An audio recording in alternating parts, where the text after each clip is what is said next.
ঈশ্বরের ধন্যবাদ হোক, ঈশ্বরের নাম উচ্চীকৃত ও গৌরবান্বিত হোক। আমি প্রভুর সেবক, আপনাদের বন্ধু রেভারেন্ড পার্থ চ্যাটার্জি। ঈশ্বরের বাক্য আবার একবার আপনাদের সম্মুখে নিয়ে এসেছি। রোজ নিয়ে আসি, রোজ আমি বলি, আপনারা শোনেন।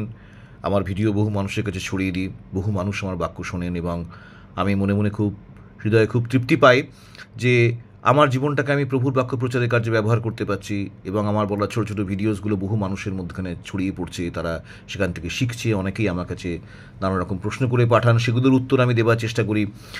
তারা যে বিষয়গুলো নিয়ে অনেক সময় বলেন আমাকে, সেইগুলোর উপর নতুন করে ভিডিও করার চেষ্টা করি।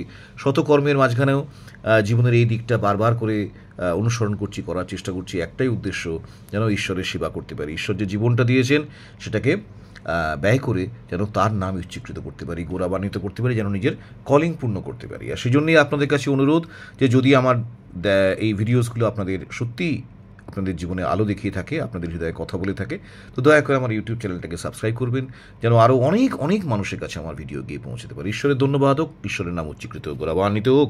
আজকে যে বিষয়টা নিয়ে আমি কথা বলবো, সেই বিষয়টাকে নিয়ে সেটাকে আমরা বলতে পারি মিল্ক অ্যান্ড হানি, দুগ্ধ এবং মধু। বাইবেলে বারবার বলা হয়েছে milk and honey, milk and honey, milk and honey, এবং এই দুটো জিনিসই বাইবেলে সমাদৃত, মিল্ক দুধ এবং হানি বা মধু।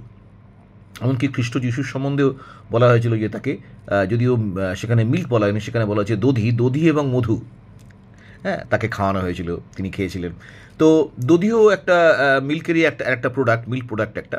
তাই এই যে দুগ্ধ এবং মধু, এটা বাইবেলে কিন্তু বারবার বলা হয়েছে। আমরা দেখতে পাই যাত্রা পুস্তক 3 অধ্যায় 8 পদে যখন ঈশ্বর সেই প্রতিজ্ঞাত কনান দেশের কথা তাদেরকে বলছেন, তখন সেখানে সেই কনান দেশ সম্বন্ধে বলা হয়েছে কি না, এটা দুগ্ধ মধু প্রবাহী দেশ। অর্থাৎ এখানে it flows, milk and honey flows in that country. আবার লেবীয় 20 অধ্যায় তার 24 পদেও আমরা দেখি যে সেই দেশকে, সেই কনান দেশকে দুগ্ধ মধু প্রবাহী দেশ বলে বর্ণনা করা হয়েছে।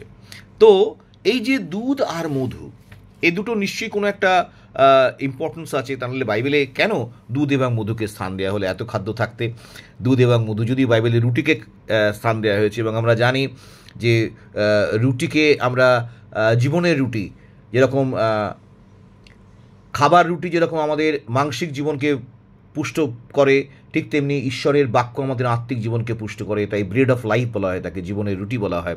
তাই ঠিক সেভাবে এই দুধ এবং মধুরও নিশ্চয়ই আমাদের জীবনে একটা বিশাল কোনো একটা ইমপ্লিকেশন আছে। এই মিল্ক বা দুধ, এটা রিপ্রেজেন্ট কী করে না, নারিশমেন্ট অ্যান্ড সাস্টেনেন্স, অর্থাৎ পুষ্টি। দুধের কথা ভাবলেই আমাদের মনে যেটা আছে সেটা হচ্ছে সম্ভবত পৃথিবীর সবচেয়ে পৌষ্টিক গুণাগুণ সম্পন্ন কম্বাইন্ড খাদ্য হচ্ছে মিল্ক। একটা মানুষ দুধ খেয়েই প্রায় সারাটা জীবন মোটামুটি বেঁচে থাকতে পারে, কেননা দুধ একটা কমপ্লিট ফুড। আর যখনই আমরা হানি বা মধুর কথা যখনই আমরা ভাবি, তখন আমাদের কি মনে আসে না, মধু হচ্ছে সুইটনেস, তার সুইটনেস অ্যান্ড ডিলাইট, খেলে খুব আনন্দ হয় এবং মুখে দিলেই একটা সুন্দর মধুর ভাব জিভে ছড়িয়ে পড়ে। তাহলে সেইখান থেকে আবার মধুর গুণাগুণ হচ্ছে যে মধু আমাদের জীবনকে সংরক্ষণ করে, আমাদের ইমিউনিটি পাওয়ার বাড়িয়ে আমাদেরকে রোগভোগের হাত থেকে রক্ষা করে, আমাদেরকে সংরক্ষণ করে, আমাদের জীবনকে সংরক্ষণ করে।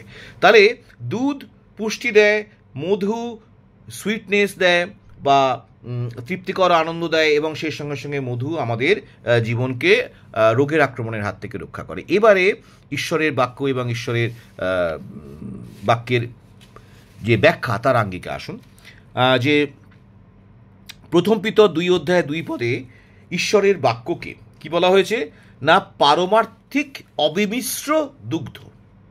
পারমার্থিক অর্থাৎ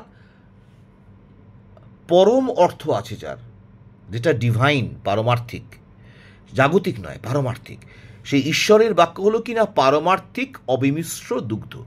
অর্থাৎ যে দুধের মধ্যে কোনো ভেজাল নেই, কোনো জল নেই, সেরকম খাঁটি দুধের মতো যেন ঈশ্বরের বাক্য। যেরকম খাঁটি দুধ খেলে আমাদের শরীর খুব তাগড়া হয়, আমাদের শরীর পুষ্টি পায়, ঠিক সেরকম ঈশ্বরের বাক্য আমাদের জীবনে কি করে, অবিমিশ্র দুধের মতো আত্মিক পুষ্টি দান করে, আমাদের আত্মিক জীবন বলবান হয়, শক্তিশালী হয়। আর গীত সংহিতার 119 গীতের 103 পদে কি বলা হয়েছে না, ঈশ্বরের বাক্য মধু হইতেও মধুর। মধুর মানেই হচ্ছে সুইটনেস, ডিলাইট। হ্যাঁ, মধু হইতেও মধুর, অর্থাৎ ঈশ্বরের বাক্যের সুইটনেস, তার মিষ্টত্ব মধুর থেকেও উত্তম, এবং যেভাবে মধু আমাদের জীবনে আমাদের ইমিউনিটি পাওয়ার বাড়িয়ে আমাদেরকে রোগভোগের হাত থেকে রক্ষা করে, ঠিক সেভাবে ঈশ্বরের বাক্য আমাদের আত্মিক ইমিউনিটিকে বাড়িয়ে আমাদেরকে শয়তানের আক্রমণ থেকে রক্ষা করে। ঈশ্বরের ধন্যবাদ। দেখুন, দুগ্ধ এবং মধু ঠিক যেভাবে বাইবেলে সুপরিচিত, তেমনি আমরাও তার সঙ্গে সুপরিচিত হলাম, এবং কিভাবে ঈশ্বরের বাক্য দুধ এবং মধুর মতো দুগ্ধ মধু প্রবাহী হয়ে আমাদের জীবনে কাজ করে সেটা আমরা জানলাম। আর জানবেন যে কনান দেশ যেরকম সেই দুগ্ধ মধু প্রবাহী দেশ ছিল, যেখানে ইসরায়েলদের গিয়ে পৌঁছতে হয়েছিল, তাদের প্রতিজ্ঞাত দেশ, তেমনি আমাদের প্রতিজ্ঞাত দেশ হচ্ছে স্বর্গরাজ্য, সেটিও দুগ্ধ মধু প্রবাহী, এবং সেই দুগ্ধ মধু বইছে কিন্তু আমাদের হৃদয়ে। যদি ঈশ্বরের পবিত্র বাক্যকে আমরা দুহাতে শক্ত করে ধরে রাখি, তাহলে সেই বাক্যই দুধ এবং মধুর মতো আমাদের হৃদয়ে বইবে এবং আমাদেরকে ধীরে ধীরে স্বর্গরাজ্যের দিকে নিয়ে যাবে। ঈশ্বরের ধন্যবাদ হোক, ঈশ্বরের নাম উচ্চকৃত ও গৌরবান্বিত হোক। ঈশ্বর আপনাদেরকে প্রচুর আশীর্বাদ করুন। ভালো থাকবেন বন্ধুরা, সুস্থ থাকবেন, এবং ঈশ্বরের পবিত্র বাক্যের দুধ এবং মধুর আস্বাদন করে আপনারা খুব খুব আত্মিকভাবে পরিপুষ্ট হবেন। Amen, amen, amen. ঈশ্বরের